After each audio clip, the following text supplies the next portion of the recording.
Well, must be a very important phone call. What do you guys think? Should I get started and have him just jump in?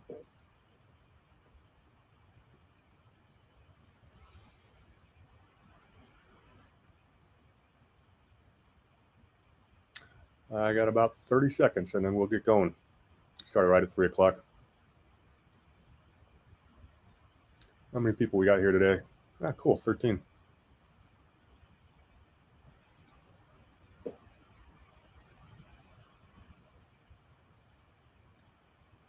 All right, 3 o'clock. I'm going to get started. Okay, today we're going to talk about kind of the origins of the CIA. Grab my right notes. There we go. If you look back in history, when we look at how empires have been built and maintained, an awful lot of the stuff happens behind the scenes and in the underworld. You go back to Venice in the 1300s, they had this maritime empire, trading empire from a small, tiny little island. Well, how are they so successful, both militarily and commercially? Well, they would have their operatives in all these other main ports, and they'd be today's versions of a spy. Using intrigue, espionage, and a lot of bribery. And so they'd work with the underground, with smugglers, and they'd find people in their target city or country that are willing to sell them out for money. And they would create an intelligence network and an information network. And they always had a lot of information. And there's bribery, narcotics smuggling, you name it. That's how this stuff was funded. When the Venetian royals realized that they couldn't defend Venice from the land invasion, which happened in the 12th century, the 13 noble families of Venice started emigrating to the rest of Europe to eventually make it to England. Well, England built its the empire where the sun never sets, using the same type of espionage and behind the scenes underground connections. They were smuggling opium. They had spies in every port. They would use what we would call lawyers to grease public officials' hands. They always had their intelligence. And the Brits were basically the inventors of what we call modern day intelligence. Well, America's no different. When we became an empire, we had to get our own intelligence. We didn't have any intelligence. Our first intelligence agency in America was, do you know it, Ron? What are you talking about, the OSS? Nah, before then. I want to say it was, I think it was Sullivan and Cromwell. Now, the first official one was the Navy, the Naval Intelligence something. And then they created it in 1884 because they needed to get information on a huge new invention other countries were building. It's a new weapon of mass destruction called a battleship. Yeah. So we had to we started spying to get a hold of that. And that department's still intact. But in America, we didn't have another intelligence agency until World War I. And then that folded after World War I, and then again in World War II. Most of the intelligence work was done more for commercial purposes on behalf of corporations, and it was done by private law firms, and they would handle all the greasing of the wheels and basically mixing with the underworld and the corrupt politicians in their target cities and countries. Sullivan and Cromwell was the most notorious of that, and they're going to be the star of the show. Sullivan was an older guy, passed away in the 1880s. The firm started in 1877. Cromwell was much younger and very well connected. And we'll see how that plays out. One of the first things they did, just give you some examples. The Europeans were trying to build a canal in Nicaragua. Our corporations, our international corporations, wanted it elsewhere. So Sullivan and Cromwell are the ones who managed to annex from Colombia, this country of Panama, and create it out of thin air. And that's why we got the Panama Canal. That was the Sullivan and Cromwell coup. They were also on the ground before we had our first invasion of Hawaii. They were on the ground paving the way before the Spanish-American War in 1898. They were in Puerto Rico, Guam, places like that. This is Sullivan and Cromwell. This is a law firm. And then what would happen is, if you ever read War Was a Racket by Major General Smedley Butler, he talked about basically I was a mercenary for these corporate interests. Well, everywhere that happened, where we created a banana republic, what have you, Sullivan and Cromwell would be there first. So I'm going to give you a little bit of an idea just how corrupt the system is. This guy in 1892, by the name of Mark Hanna from Ohio, he's a billionaire. And he had been the sponsor for a senator in 1892 named John Sherman, U.S. Senator. In 1896, Hanna handpicks William McKinley to run for president, where he beat out William Jennings Bryan. Hanna bought up some newspapers and required them to write articles praising McKinley, and that's kind of how he won the election. Well, McKinley's the most pro-industry, pro-capitalist president in history, and he launched the Spanish-American War. John Sherman, the senator that Hanna had backed, became the Secretary of State, and so he resigned as senator. And then Hanna gets himself named to be a senator to replace Sherman. So now you've got Hanna basically controlling the president and the Secretary of State and starting wars. And of course, they worked with Sullivan and Cromwell. This is just how interconnected the people who really run our country are. You know, they all go to the same Ivy League schools. They come from the same families. You're going to see the same names over and over again. Yes. You know who Robert Lansing is? Do I? Mm-hmm. I know the name. He's a son-in-law of John W. Foster, who used to be a Secretary of State. And Lansing became Secretary. Well, Foster's the guy who overthrew the Hawaiian Islands and made them a colony. Lansing would become Secretary of State, worked with Woodrow Wilson. And so that's just how connected everything is. Did you touch? Forgive me. I apologize. I was on the line. Did you touch on at all about the very briefly about how we overtook and why we took Hawaii and how they became a state? Now go for it. Essentially, what happened was we got there. And we saw the ability, we recognized that there was a monstrous ability for them to sell pineapple, sugar, and macadamia nuts weren't really a crop back then, but it was primarily sugar and pineapple. But the people of Hawaii didn't want to do that. And essentially what we did was the lawyers said, well, you know what, they're not fit. They don't see the economic viability of what they have at their disposal. So we're just going to overthrow them, become the government, and then and use them as a profit center. And basically that's what happened. So Hawaii just didn't want to. They had no desire to convert a profit on their agriculture, and so we decided to do it for them basically by twisting their arm. Yeah, that's a very brief summation. Yeah, well, that's a pattern that kept repeating itself. I mean, that's how we created all the banana republics. Same darn thing. Mm-hmm. We would invade. And look, anyone who thinks the United States foreign policy has been benign over the last 150 years, you haven't been reading too much mainstream press. Yes. When we were taught in school, we're this bastion of freedom. It's just not true. And these are the crimes committed by these blue blood, I call them Yankee families, that basically about 50 different corporations that really run the country. And, different families rise and fall, but it's the same people and it's the same game. It doesn't matter if it's Democrat or Republican. The game just stays the same. So we get into World War I, and we don't have to go into detail about how that happened, but there's a lot of fun stuff about it. All wars are banker wars. J.P. Morgan had bought up 25 newspapers so that some of these shipping builders and steel magnates, they wanted to get the U.S. into war in 1915. This is in the congressional record.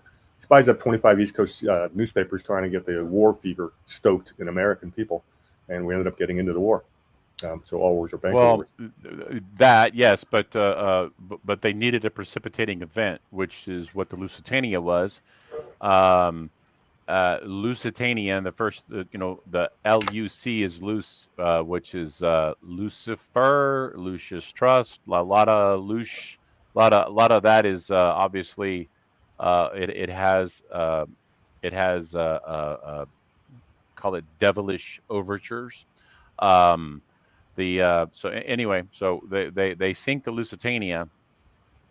Which by the way, the Lusitania was in fact doing exactly what Germany said they were doing. They were secretly transporting munitions from the United States to Britain. So Germany was 100% correct. So, but I won't steal. I'm not going to steal Brady's thunder here. Not too many rabbit holes today. We only have an hour. Right. So World War I ends, and who's at the negotiating table at the Versailles Treaty? a couple of Sullivan and Cromwell lawyers named John Foster Dulles and Allen Dulles. This is 1919. And they helped carve up the Versailles Treaty, which basically made Germany incredibly vulnerable to economic exploitation and failure. It wasn't so much the war reparations, and there's a lot of things there. But that was really the Dulles brothers. They were the architects of that. They were pretty young at the time. Fast forward to the 1930s, there's some American corporate interests. Prescott Bush, Harriman, some of these other blue blood Yankee elites that were basically they were funneling money to the Nazi Party through a law firm. Sullivan and Cromwell was a law firm, and the bank, the private elite bank, was called Brown Brothers Harriman. Well, Harriman was the when his father passed away, the railroad baron, he inherited the largest fortune in American history. The president of that bank that was funneling money to the Nazis through Amsterdam was a gentleman by the name of Prescott Bush, father of George H.W. Bush, and also the grandfather of the second Bush president.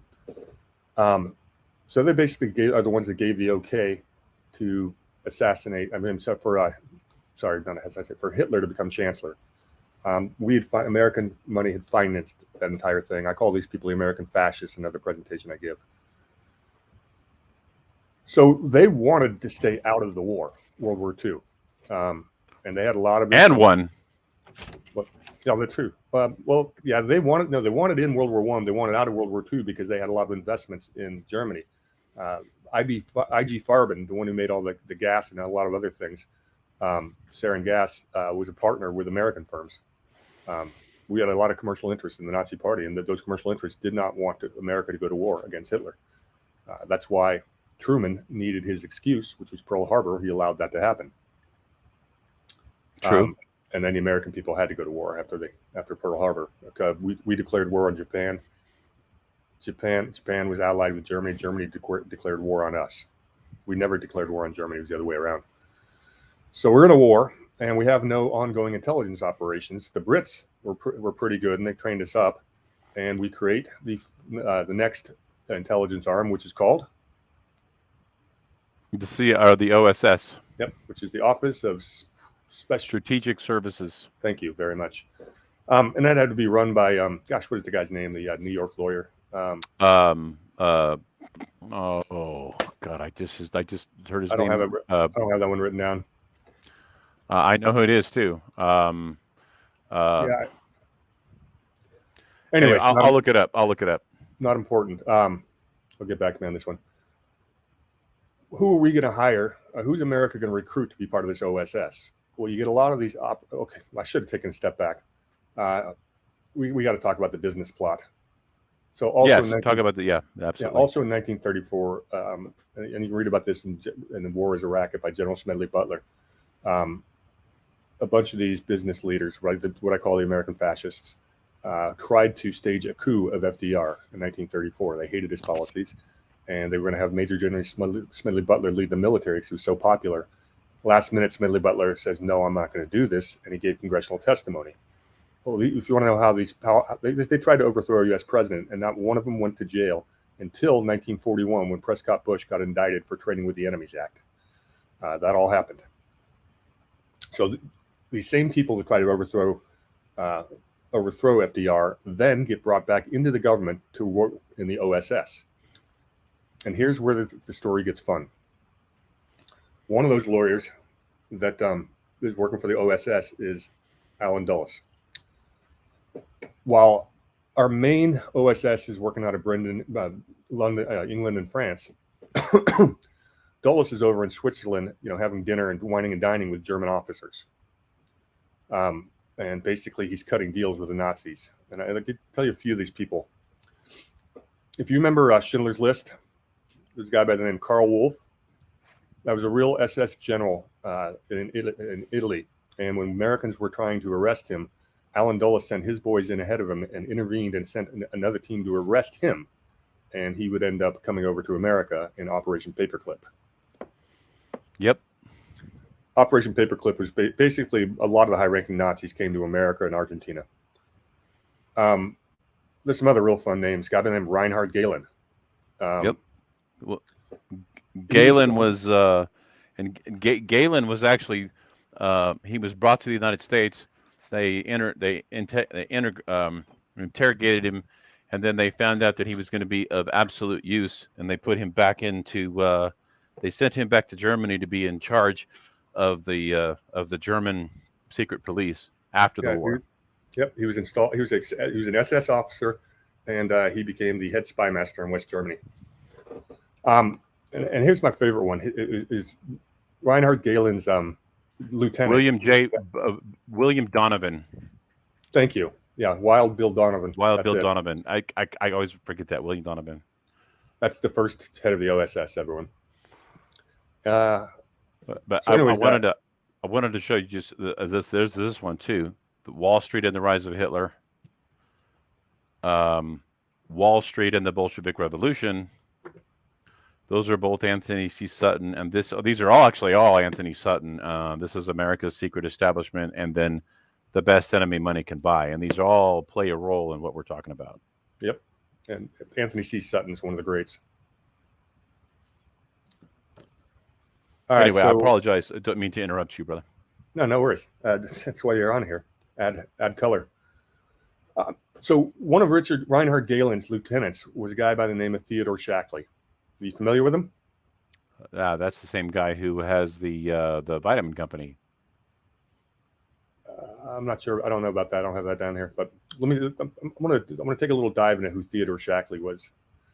He served under Reinhard Galen. He was this is an SS officer. He was in the first class of the CIA in 1947 at the fish farm in Virginia. Then he goes back to Germany and to all those anti-communist special warfare academy. And these people, these American fascists, hated communists. They built up Nazi Germany to be a bulwark against the Bolsheviks. He was doing all these anti-communist covert actions, overthrowing elections, run charge of assassinations. He would then come back and become CIA station chief of Miami in 1961. Why is that significant? The University of Miami was the largest domestic CIA station in the United States outside of Langley. Yeah, and here's the German SS officer who's running the CIA station chief in 1961 when the Bay of Pigs occurred. He was also the Miami station chief when Kennedy was assassinated.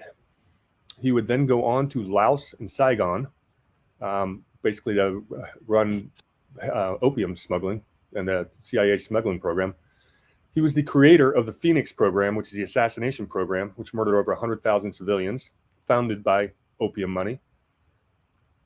He ordered the assassination of an Indonesian prince, Sihanouk, because of a mistress, because that Sihanouk's mistress also slept with the Viet Cong.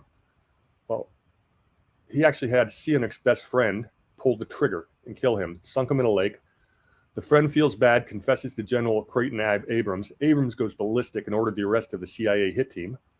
And then Nixon intervenes, reaches out to the House Judiciary Chair, Pete Rodino, and 5 congressmen for the hit team members got them all pardoned. So we assassinated a Indonesian prince. Shackley does this, and they all get pardoned because of Nixon. He was also, Shackley's this guy gets around. He was the head of covert options under George H.W. Bush in 1975 to 77. They were the ones who were running the Contras, the airlifts, in contradiction to Congress. There's a great story about a guy named Joseph Burkholder Smith. He's a CIA deputy chief in Mexico when Shackley got pulled out of the Southeast Asia in 73 because of the assassination. Well, Shackley gets to America and he starts, going through all these station chiefs, trying to put kicking some people out and putting his people in place. But he doesn't know everyone, so he's got to interview them. So Joseph Burkholder Smith gets a knock on the door or gets a phone call from the head of the Mexican FBI CIA hybrid entity and said, there's some people that want to speak with you to interview you for your job. Will you get on an airplane? And he does. He doesn't know where he's going. And he flies down to Argentina. And in the words of Joseph Burkholder Smith, he felt like he'd just been landed in Bavaria. It was a Bavarian village. It was all German. And there were swastikas everywhere. And he talked to a couple of people who remain unnamed. And they asked him, they told him they were going to be doing this cocaine smuggling and working with the CIA. And he says, I'm not going to be a part of that. But the interesting part is we had ex-Germans. He had to interview with foreigners for his own job at the CIA. So I thought that's really telling. What was real quick? What was the operation prior to Paperclip? What was the operation to round up the? I'm having a brain fart and I can't remember it. There was an operation pre-Paperclip that was designed to go through and find all of the Nazi apparatus. It wasn't to bring them over, but it was to collect them and identify them and gather them in one place. Yeah, I know. I'm not going to remember the name of the operation. I know what you're talking about. Yeah, so there's the guy Miguel Nazar Haro was the Mexican guy. They've been fighting the dirty war against leftist guerrillas. He actually was arrested in 2004 for disappearing a bunch of people. Of course, the charges got dropped. The whole thing is the cocaine cartel and the profits were going to be used to fund what they call the war without boundaries. Now, the reason the CIA is not accountable to Congress is because they don't need them for financing. They are self-financing intelligence operation. That's why we're in Afghanistan for the opium. In World War II, when Mao Zedong was fighting against Chiang Kai-shek in China, we were allies with Chiang Kai-shek. Chiang Kai-shek's monetary backers was a gang or a criminal enterprise called the Green Gang, and they were the world's biggest opium smugglers or dealers. That's how Chiang Kai-shek funded. When Truman pulled the rug on Chiang Kai-shek and didn't give him the guns they were supposed to, and Mao Zedong takes over, the opium trade ended. The communists weren't going to have any of that. So the CIA it wasn't the CIA at the time, it was more OSS, had to move the operation into Laos, Saigon, Vietnam, Cambodia, and Afghanistan. And that's where all the opium trade comes from now. This is all an OSS operation. And that's how the drug trade has been how the CIA has funded itself since World War II. They don't need to ask Congress for money. There's also that's correct. And actually, if I may, that is what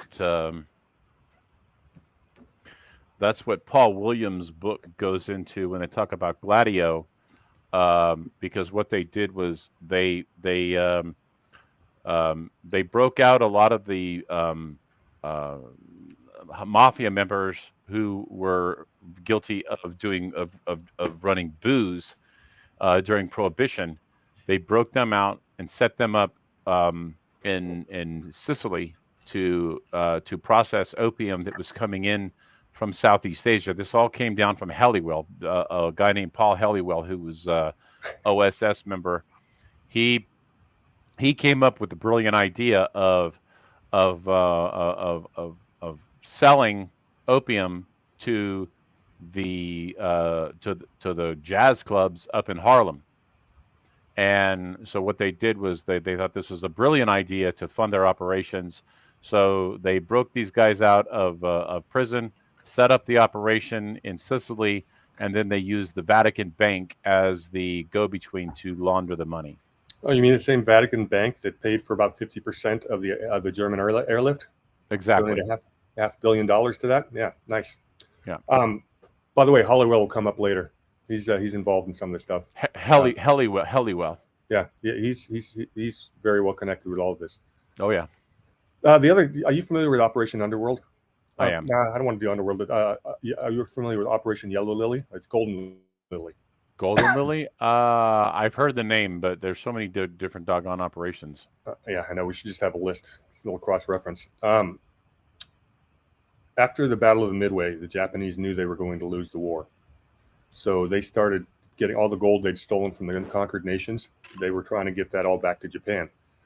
Unfortunately, they didn't get it in time, and so one of their generals started digging 100-foot deep holes throughout the Philippines and hiding all this stolen gold. When MacArthur takes the Philippines, they were actually able to find. They actually captured a chauffeur of that general who knew where most of those all that gold was, and it was to the tune of $1.5 trillion. It was the biggest treasure in world history. MacArthur knows how important it is, gets on a plane, flies directly to go meet with Truman. Truman brings in 3 people from his war board, and I'm going to forget. It's Anderson. I know it's Anderson because the money got put into something called the Anderson Trust. And there's another two guys. One of them's important, and I'll get to that name. I may get to the name later on. I'm drawing a blank on it right this second. Anyways, that money, that 1.5 trillion, was never brought back to the States. It's basically been used to fund covert operations along with the narcotics trade and human trafficking. That's why the CIA doesn't need to ask Congress for permission. But we got ahead of ourselves. World War II ends in 1945, and the OSS and its reason for being means it's going to be disbanded. And there's a lot of Washington, D.C. wrangling whether we should have an ongoing intelligence agency during peacetimes. And this is how the CIA gets created, and Alan Dulles gets named to be the head of the CIA. Fast forward, 1961, Bay of Pigs. That was run by something called Operation Condor, which is routed out of Mexico City. The guy who was coordinating that was the head of Pemex, which is a giant Mexican oil company by the name of Jorge Diaz Serrano. Well, I thought Condor was essentially the Operation Gladio of the Central Americas. Yeah, and it morphed into all these Cuban exiles that they trained up to basically because take out. I'm not questioning you, but I thought that operation was Mongoose. They blend into each other. Okay. There's a whole lot of overlap here. Okay. I'm not. Forgive me. I'm not trying to. I'm not trying to step on your toes. Nor correct you. My recollection is, again, not trying to step on you. So back to Pemex, which is a multinational oil company run by Jorge Diaz Serrano. Well, he's interesting because he used to be partners with a guy by the name of George H.W. Bush in the Zapata Oil Corporation. So, we've got Bush with all these connections. And these guys were heroin smugglers. The whole heroin smuggling operation out of the Golden Triangle is they would fly, sometimes in U.S. military planes, into Cuba. They would then process the opium and the heroin and send it to America. When Castro took Cuba, the mafia was ticked off, and so was the CIA. So they'd always really wanted to get Cuba back from Castro. This is why we're going to have the Bay of Pigs. The Corsican mafia with Lucky Luciano was involved. Santos Traficante, which was Cleveland mafia. Mm-hmm. He was partners with Batista. Then, of course, we had the Southeast Asian Supply Company, which was a set of private airplanes that would eventually be used in Iran-Contra. But they're actually this is a company that's owned by a gentleman by the name of Paul Helliwell. Mm-hmm. And they had been using private American planes to drop bombs in China well before World War II we were even involved in it. Right. Helliwell was always a warmonger, and he was real big into the smuggling. Mm-hmm. They had another company that was involved in all this called the International Business Corporation, which was a front for the CIA, and that was run by a guy by the name of William D. Pauley. So the International Business Corporation would then purchase weapons for the Contras. The Flying Tigers was a fleet which was supplied by Paul Helliwell, and that's how that triangle trade worked. Bobby Kennedy's furious when the CIA tells him they're working with the mafia to take out Castro. Bobby Kennedy had been going after the mafia from day one when he became Attorney General. And now he's furious that the CIA is working with the mafia. So we got some bad blood over Bay of Pigs. Without going any deep, Castro himself was CIA. Originally. Then he became a communist. Well, maybe. Yeah, there's a story of one of his buddies in Cuba who came to America and said, he was a freedom fighter, up until he got into power, and then all of a sudden he decided he was a communist, a dictator. He changed his thoughts. Anyway, so we got bad blood between Kennedy and CIA, which is not a good thing. After the Bay of Pigs disaster, the Bay of Pigs was intended to fail. They sent in a B team. They knew it was going to fail, and they wanted the American public to be so upset that Kennedy would be forced to send in the real military. That was actually the plan. Well, Kennedy didn't bite. Him and Dulles were at it. Kennedy fires Dulles. Yes. He fired Dulles, but even though he fired Dulles, the the bureaucratic resistance behind the scenes at the CIA wasn't going to have it. So yeah, Alan Dulles was technically fired by the CIA, but the people at the CIA were still loyal to Alan Dulles, and they still went to Alan Dulles and got their orders. So Alan Dulles, even though he wasn't technically running the CIA officially, was still running the CIA behind the scenes. Absolutely correct. That was basically verbatim what I was about to say. Dulles didn't get the memo that he was fired. Right. At the farm, the fish farm, Dulles had a house built for himself, which he stayed at some of the time and some very important times. But he lived really nearby, and he's basically running a government in exile. You know, John McCone, the new puppet head of the CIA, was also anti-Kennedy. It was, you know, talk about having the deep state, you know, running your presidency. Where have we seen this before? All right, so let's get to the Kennedy assassination. Can before you go there, and so because I want to say that when Truman authorized the CIA, he thought it was going to be something that it wasn't. It grew into something even bigger and greater under Eisenhower, and I'm no fan of Eisenhower, but I think even Eisenhower recognized that the CIA, in conjunction with the military-industrial complex, was out of control, growing at leaps and bounds at a geometric rate, and which is why, you know, which is why he came out with his speech warning about the CIA, or warning about the military-industrial complex in his farewell speech. But they should have said the military-industrial and intelligence complex. 100%, 100%. And to your point, when the CIA was formed, there's a lot of debate. Should it just be about gathering intelligence, or should there also be covert operations? Because these are two different things. And when they merged together with the CIA, you know, the genie was out of the bottle. That's correct. All right, Kennedy assassination. Ron, who shot JFK? Well, there's a theory about that. I mean, you could do a whole lot of things. Deep. Just give me a one-sentence answer.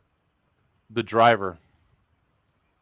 Interesting. I'm not going to go there, but I actually will not actually debunk that. So, it happened in Dallas in November of 1963. Excuse me. I'm going to go through a list of people that were also in Dallas in 1963. In October of 1963, Alan Dulles made a trip to Dallas, the fired head of the CIA. I wonder what he was doing there. When Dulles was head of the CIA, he had assembled an international kill team, and a bunch of those members, people on that international kill team, were back in Dallas in October, November of 1963. Here's a few of them. E. Howard Hunt admitted to this on his deathbed confession. He was a CIA leader at the Bay of Pigs, and if you know the name, that's because he was the guy who led the break-in at the Watergate Hotel a decade later. Mm-hmm. He was on the kill team. There's David Morales, who I think was mentioned in that article for RFK Jr. that I sent you this morning. Yeah. He was the Miami station chief. He would later go on to Laos and Vietnam. Then there's David Phillips. David Phillips is important because he actually met with Oswald in the summer of 63. He was David Phillips is an interesting background. This is fun. He was a failed actor and newspaper publisher in Santiago, Chile. Got recruited by the CIA in 1950. In 1955, he wins a Distinguished Intelligence Medal for deceptive broadcasts in the CIA overthrow of the Chilean government. Color Revolution. Anyone? He also worked with E. Howard Hunt on propaganda for the Bay of Pigs. So he's stationed in Mexico City, and he's informed within days when Oswald contacted the Cuban embassy in September of 63. Oswald was always working for the CIA. He pretended not to be. There's a guy who named Antonio Vecchiano, who's an ex-Cuban who worked with the CIA in 1963, claims to have seen Phillips and Oswald together in Dallas, speaking right before the assassination. The 1998 National Security Archive produced documents that showed Phillips, at the direction of CIA Director then Richard Helms and President Nixon, worked with Chilean right-wing elements to assassinate General Rene Schneider in 1970. So this guy was definitely in the assassination game. Who else was there on the kill team? A guy by the name of William Harvey. He was the head of the assassination team. He was in Dallas in that month. He had to leave the U.S. after the Bay of Pigs to escape Bobby Kennedy's wrath due to sending in a raiding team that could have triggered World War III. He admitted they were recruiting mafia people in Italy to kill communist leaders. And this guy was so volatile. One of his deputies, a guy by the name of Mark Wyatt, tells a story about during an argument in their office, Harvey pulled a gun on him, almost shot him. He was actually, and Wyatt was on the plane with Harvey from Rome to Dallas in 1963. So these people are all documented being in Dallas. On the day of the assassination, Allen Dulles had spent 2 days at the farm in Northern Virginia, basically running the communications. That guy doesn't even work for the CIA, and he's sitting there in HQ. It was like an alternative command post. So we've got the right people there, but unfortunately, they tell us that we get the official story that Lee Harvey Oswald's a lone gunman. Who tells us that? Well, that would have been the Warren Commission. So let's talk about who's on the Warren Commission. Well, you had Earl Warren, the Chief Justice. That's why they called it the Warren Commission. You had a couple senators, Richard Russell and John Sherman Cooper. John Sherman Cooper was the grandson of the Sherman who was the Secretary of State we talked about earlier.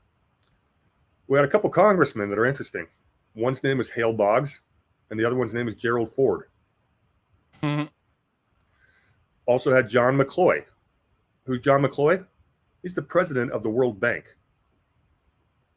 And the seventh member and the head of the commission. Yeah, exactly. What's the World Bank doing on this? And of course, the seventh member of the Warren Commission was a gentleman by the name of Allen Dulles. The head investigator is a guy you know about named James Jesus Angleton, who's CIA. And interestingly enough, when Dulles dies in 1969, Angleton's the guy that swooped in, flew in, and burned all of Dulles' notes. Hey, Brady, time out for a second. I just got a message from Darren, and he's saying that people can't say anything in the chat. Give me a second, guys. I'm going to check something out here because I want to make sure if I'm seeing chat. No, well, yeah, but I haven't seen anybody make a thing in the chat or make a comment in the chat. If you guys can, okay. All right, figured out. Okay. Anyway, I'm just trying to make sure that if people are wanting to say something in the chat that they can. Anyway, continue, sir. I apologize for the interruption. Well, given the makeup of the Warren Commission, we know what they concluded, and we know it was BS. Interestingly, in 1992, the Congressional Act, they basically said that all the JFK files had to be released in 25 years. That was 2017. Who's president in 2017? Donald J. Trump. And he released a bunch of the CIA files, but the CIA got him to hold some back. The rest of those, almost all of them, got released in 2021 and 2022. So we've got 98% of the JFK files are public now. And I've got the website bookmarked, and it is some really fun reading if you want to kill some time. But they're all public. But 7 key files are held back. And those are the files on these 7 people. And you got to wonder why they held these back. Well, the first one was William Harvey, who we just talked about. Second one was David Phillips, who we just talked about. The third is of a woman named Ann Goodpasture. She's the top aide to Win Scott, the Mexico City station chief of the CIA. So she originally denies and then confessed that she's the one that transcribed the Lee Harvey Oswald calls prior to the assassination. She was an eyewitness. Another file that wasn't released, a guy by the name of Yuri Nosenko. Yuri is a KGB defector, high-level KGB guy. He had seen the files on the Oswald the KGB had, and he flat out said that the KGB never recruited Oswald. Somehow we can't see that file. Next file that's buried, E. Howard Hunt. That guy really gets around. Next one is, remember the David Morales we mentioned earlier? Can't see his files. And the last one is a name I didn't know, which is kind of interesting. A guy by the name of George Ioannidis. It's a Greek name. He worked for David Morales at the Miami station. He's the chief of psychological warfare operations for the CIA. He ran the Cuban Student Directorate and the anti-Castro group that tangled with pro-Castro Oswald in the summer of '63. So somehow, despite all the efforts at transparency, we still can't get some of those key names. Interesting. Mm-hmm. Do you want to share a little bit on Oswald with that article? No, not right now. I honestly, I don't have it. I don't have it at my fingertips. So All right, I've got it right here. I'll just go through a couple. Okay. RFK Jr. did an interview with Jim Hoft of the Gateway Pundit. It came out, I guess it came out this morning or yesterday, and he talked a little bit about what happened. Let's see, where do we get to Lee Harvey Oswald? He talks about the Bay of Pigs. Did he get a? Where was he talking about? I know we talked about Oswald. Gene, yes. There's a lot of stuff up in Northern Virginia that is named after the Dulles brothers, whether it be Allen Dulles or his brother. What was his brother's job when he became head of the CIA? You mean? Well, he was Secretary of State. Yeah. Like I said, the same families run our foreign policy, and they have for more than a century. Same law firms, same families, same corporations. And I would argue that that Secretary of State is probably an even more prestigious and more important position than even the Vice President of the United States. Yeah. I found a part about Oswald. I'm just going to read a few paragraphs. This is from RFK Jr., who might know a little bit about what he's talking about. He's talking about when we had the spot we denied we were spying on Russia until we had a spy plane shot down, and Gary Francis Powers, that was the U-2 pilot that we had to basically ransom. Mm-hmm. So RFK writes, or he says, "This is kind of an interesting intersection in my own life because the radar operator at the Atsugi Air Force Base, where that U-2 had taken off, and who was in charge of monitoring the U-2 flights was a guy by the name of Lee Harvey Oswald. He was a Marine who was working there, and then he subsequently defected, but it was a fake defection. It was a defection that was orchestrated by James Jesus Angleton, who was head of counterintelligence at the CIA. Oswald was a CIA asset and was ordered to do this fake defection because they knew that there was a spy in Langley, and that the only way that the Russians could have shut down that U-2 is if they had a spy who had given them the plans. The CIA wanted to find out who the spy was, and they still never did. But they had a plan. What their plan was that Oswald would defect to the Soviet Union, and the Soviet Union would be wondering who he was and whether he was real. The Soviets would contact their spy in Langley to go and look at the files, and they had a trigger system on his files. If anybody touched Oswald's files, they would immediately know who it was, and that's how they hoped to uncover the spy. And that's why 2.5 years later, Oswald walked into, after noisily defecting and making headlines all over the country, at that time that a U.S. Marine had defected to Russia, and he just walked right back into the country. And I think it's important. It's important to also acknowledge that Eisenhower, at that point in his life, really wanted to, it's kind of being nostalgic, and he was really hoping to have peace and to bring Khrushchev to the table so that they could actually talk about having, normalizing relations between the Russians and the Americans, and actually having peace. And it was the CIA, specifically a lot of the Dulles brothers and people in the Council on Foreign Relations, who did not want to see peace happen between the United States and the Soviet Union. And they deliberately, the belief is that they deliberately allowed for the Francis Gary Powers U-2 to be shot down. By that aircraft being shot down, it torpedoed the peace talks that were going to occur between Khrushchev and Eisenhower, which would have helped go a long way to normalize relations between the United States and Russia.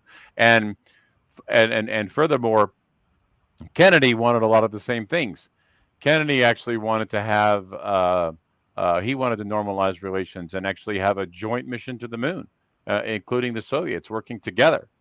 He didn't want it to be an American thing only. He wanted it to actually be a joint thing and to cooperate and and to bring people together. These are people they wanted to have peace. Well, there's a lot of money in war. All wars Indeed. are banker wars. Finishing up this piece. Where was I? Oops, hang on. So, anyways, Oswald defects, which was a very famous event. It was very public. And then he just walks back into the embassy and they give him his passport back without any questions, give him $600 to fly to Dallas. And then he's picked up by a CIA asset named George de Mohrenschildt. Mohrenschildt. Mohrenschildt. De Mohrenschildt. Okay. You know the name? Yeah, he was the guy who was Oswald's handler in Dallas.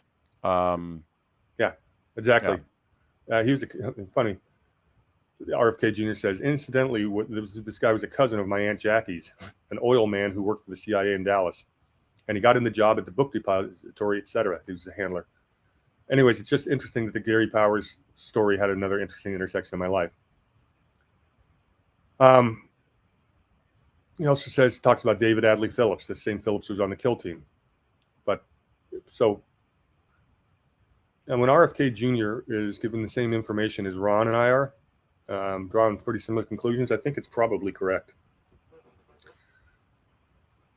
The other connection I wanted to make, since we have time, is the fact that so many of these people are members of Skull and Bones. I want to say something because Sharon Lutz in the chat said something very interesting. She said, I remember hearing that the United Airlines flight that crashed at Midway, Chicago, had on board carrying a lot of cash was Mrs. Hunt. And I looked up United Flight 553 was a scheduled flight from Washington National Airport to Omaha, Nebraska via Chicago Midway National Airport. On December 8, 1972, the Boeing 737 serving the city of Lincoln crashed during an aborted landing and go-around while approaching Midway Airport. The plane crashed into a residential neighborhood, destroying 5 houses. There was an intense ground fire. 43 of the 61 passengers on board the aircraft and 2 ground were killed. Among the passengers killed were Illinois Congressman George W. Collins, CBS News correspondent Michelle Clark, and Dorothy Hunt, the wife of Watergate conspirator E. Howard Hunt. The crash was the first fatal accident involving a Boeing 737, which had entered airline service nearly 5 years earlier. Very interesting. I did not know that. Thank you for that, Sharon. Am I saying it Sharon or is it Sharian? Forgive me. I want to make sure that I'm pronouncing your name correctly. No, it's good stuff. That goes back to a lot of the things that the 17th letter of the alphabet gentleman said about that almost every single aircraft crash was is deliberate. And Annie says like Malaysia. Yeah, Malaysia is a pretty interesting story too. Mm-hmm. So a lot of these names we talked about are people that are in the secret society known as Skull and Bones. And I'm going to give you some of those names because I think the coincidences are pretty, and the connections to Skull and Bones are pretty remarkable. So Skull and Bones is founded in Yale in 1832 after a dispute between debate societies. And what they will do at Yale, they will take 15 members from each junior class and initiate them into Skull and Bones. And then they would have the secret society and they would just basically help each other out the rest of their lives. So here's some really great names that were Bonesmen. Co-founder, Alonzo Taft, class of 1832. He's the one that built all the links. He would be General Grant's Secretary of War and Attorney General later on. Then there's William Russell, co-founder in 1832. His family made all its money in the opium trade, and the Russell Trust still manages Skull and Bones assets to this day. In 1837, we've got Morrison Waite, who would become a Supreme Court of the United States Justice. Oh, here's another Bonesman, William H. Taft in 1878. The only person to serve as both President of the United States and on the Supreme Court. He's also the man that Teddy Roosevelt would push aside to usher in Woodrow Wilson. Well, I think Taft, though, Taft was not on board with a lot of the with some of the stuff that they wanted to do because they split the vote. If you go back and you read the book of My Exploited Father-in-Law by Mm-hmm. FDR, My Exploited Father-in-Law, Taft was not on board with um, with some of the things that they wanted to do, specifically about the 16th and 17th Amendment and war, doing the stuff with war in Europe and the Federal Reserve. Yeah, Taft's is an interesting story. Continuing, in 1908, bonesman Harold Stanley would be the co-founder of Morgan Stanley, Wall Street Bank, who I almost worked for in 2009.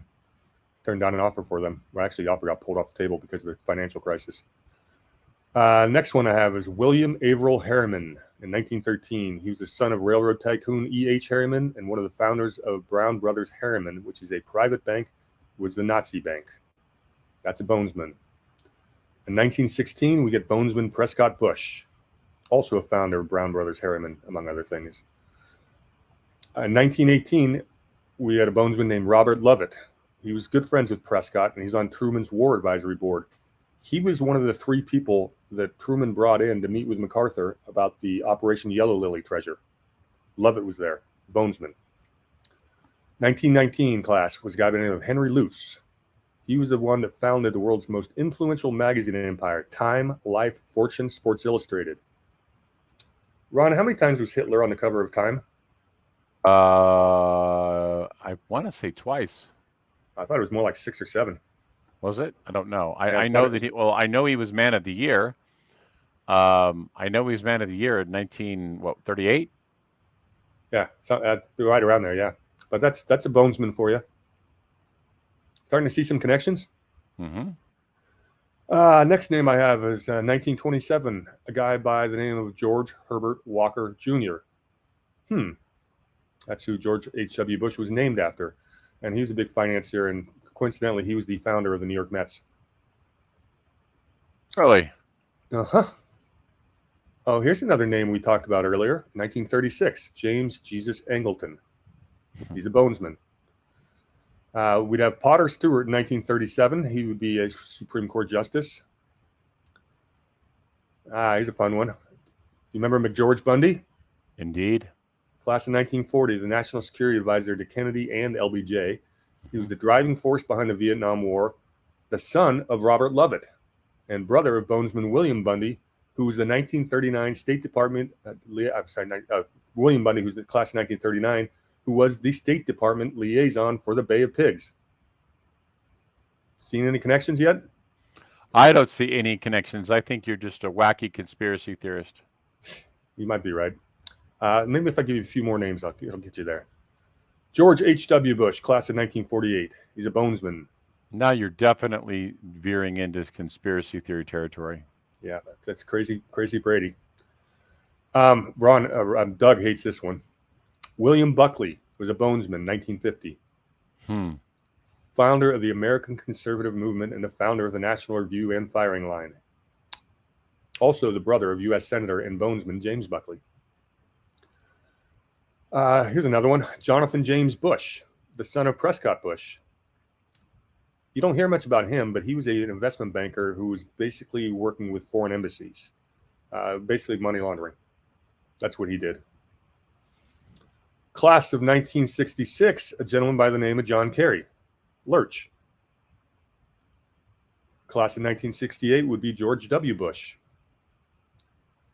1969, we'd have Stephen Schwarzman, who was the CEO of the Blackstone Group, who were once real big U.S. landowner. Of course, you have Dana Milbank in 1990. That's the WAPO columnist who covered Bush and Obama exclusively. Got all kinds of inside scoops from then. And the last name I have, which I think is a fun one, class in 1991, Austin Goolsbee, Obama's chairman of the Economic Advisors.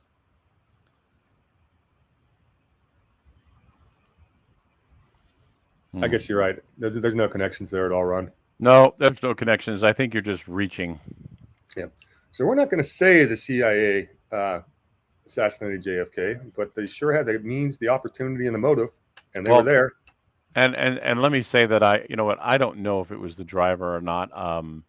There's there was no shortage of shooters in Dallas that day. I've heard there was as many as 8 to 9 people,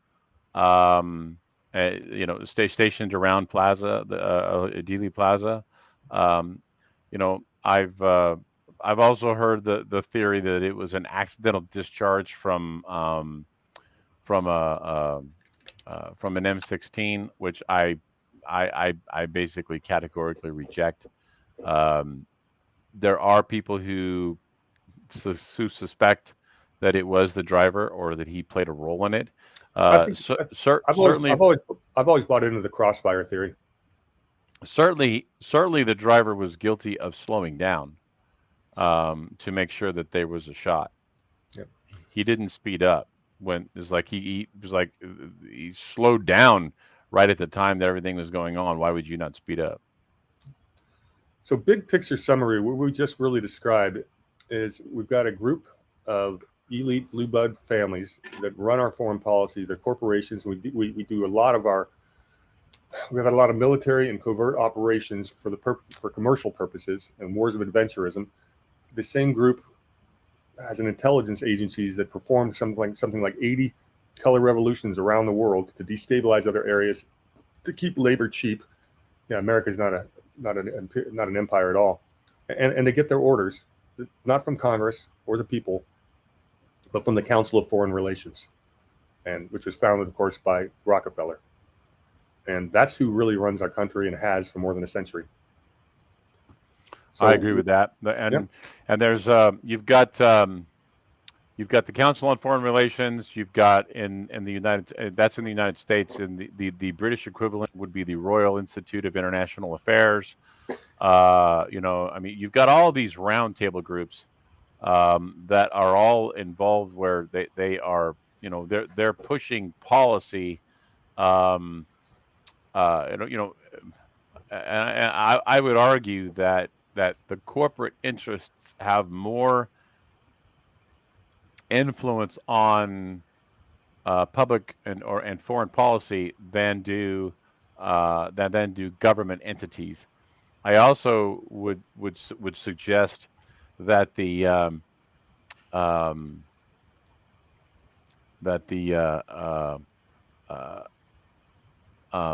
people that are in charge of pushing forth these are it's at a very high level, right? Let me bring it back, because what I wanted to say was I think that the people on the left who rail against the large corporations are 100% accurate when they talk about their disdain for the big corporations. What they fail to recognize is that big government and big corporations are essentially one and the same. And by advocating for policy that has the government dictating how things should go, what they fail to realize is that they're actually advocating for policies that give the very institutions that they despise an absolute and unchallenged monopoly. And you could say the same thing about the uneducated right, because they're for big business and they're anti-big government, and we've got to come to the realization what you described as fascism. Mm-hmm. That's all it is. It's the combination, the merging of interest of big corporations and big government. Right. And these corporations, these families, these ruling class people, they're above the law. They never face consequences. You don't see these people going to jail for the crimes they committed. We had a good question in the chat from Jenny A. She says, not questioning your info at all. However, when investigating, how can you discern whether info is true? Source documents. Don't rely on other people's opinions. Go to the actual source documents. If people don't use a bibliography and tell you what their sources are, it's a little bit less credible. But you can get just about anything online if you know how to research. So when I have source documents, I'm pretty confident it's going to be true. There's that, and then there's also the fact that when you read multiple people and they come at it from different angles, yet come to the same conclusions, I think you can pretty much discern that they're probably arriving at the same conclusion because they are, even though if they're arriving at the same conclusion, coming from different angles, um, it's a pretty safe bet that you're probably on the right track. Yeah, and that's what I really tried to do today, is really show the pattern of all these different coincidences that just kept popping up in history, and the same people just keep showing up in all these events. And we know, these are real events that happened. Bay of Pigs happened. All these operations we talk about, they happened. They're all documented. We can see the CIA documents. A lot of the files are public now. So, the question for you is: should the government keep any secrets from us? Should we have an intelligence agency at all? Well, I think that I think that there are certain things that do need to be, that do fall under the classification of national security. In terms of technological advancements for the defense of the country, things of that nature. I do believe that there are things that need to be kept secret.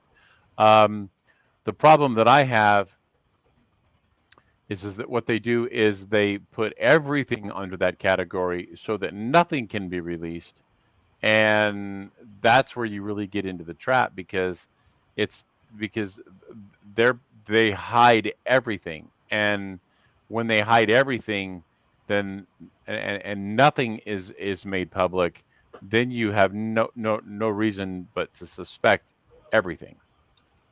Yeah, D Dog. CIA was created by an executive order by Truman, and then Congress would later on start to put some sort of regulation on it. But it is a rogue agency. It always has been, from day one. Glad you like to talk. You want to say anything in conclusion, Ron? What do we do about this? No, I'm good. I think this was I think we got I mean, you know basically what we talked about is, I mean, to say that this was surface level would be a gross understatement. I mean, again, this is just a few books that I have, a few that I have that talk about all of this topic. And to think that you could cover all that information in an hour would be an exercise in futility. Yep. And if you want to hear more details on this stuff, I've given so far 3 parts in a series called "The Rise of the Shadow State." That's on my Rumble channel, parts 1, 2, and 3. And I go into a lot more detail on some of this stuff, and I'll have a couple more coming out soon. Ron, my next presentation is going to be on the Tavistock Institute, and you're going to. Oh yes, I definitely would like to hear some of that. Yeah, that's Absolutely. Here, when I Ron, wanna. when Ron was talking about the Round Table and the Royal Institute of International Affairs. The Tavistock Institute's right in the middle of that, and they pretty much invented psyops. So, Right. I kind of wanted to share something here. I wanted to share something here, just because a lot of you guys have been along for the ride for quite some time. Um, I, uh, uh, I wanted to share this because you probably don't remember this, but this is me about a year ago.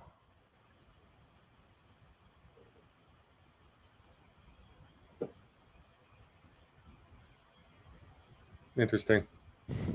How many pounds? What's the difference?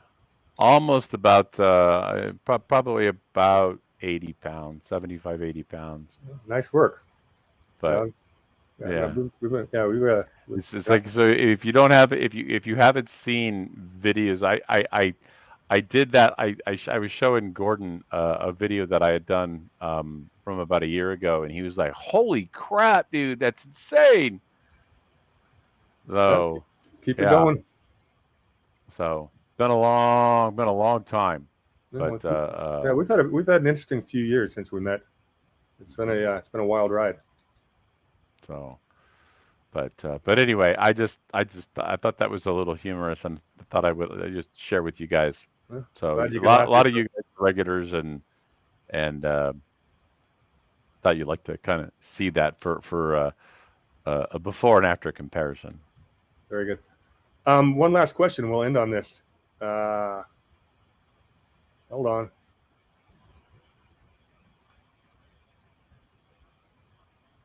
Wait a minute. I saw a good comment, and I was going to Thank you, make. Oh, Tracy. Annie Kurtz goes, "Will it ever be fixable?" Yeah, I think it can be. These intelligence agencies that have gone rogue, and Congress has got to reel them back in and defund them. Uh, will they continue to operate behind the scenes as private corporations? Yeah, they will, and that should be illegal as all hell. But do Well, we have? The problem is the problem we have with all these corruption issues is there's no institution that has both the power and the desire the authority and the desire to rein these people in. And they've got blackmail and everybody else, and we know they use assassinations, you name it. So well, the and, only and to me the institution that has a chance to do that are the states. So that's where I think the hope lies. I'd like to speak to that because I mean, would would you would you think it would be fair to say that the institutions that we are fighting are beyond evil and operate by a reprehensible code that actually that has no code?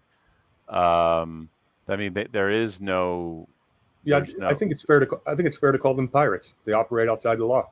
This no, is piracy, right. and that's not But I that's mean, not a knock on your eye patch. I didn't take it as such, but they are definitely barbaric and operate with impunity and lack a moral compass in any way, shape, manner, or form. Well, And there's we a quote. definitely know that the shadow state took out Trump. We know that they There's operate. a Let me finish. There's a quote by Friedrich Nietzsche, and he says, "Is it better to out monster the monster, or to be quietly devoured?" And I, I believe that there is a segment of people behind the scenes that are operating on at the same type of a level where they are behaving with not going to say reckless abandon, but they are operating with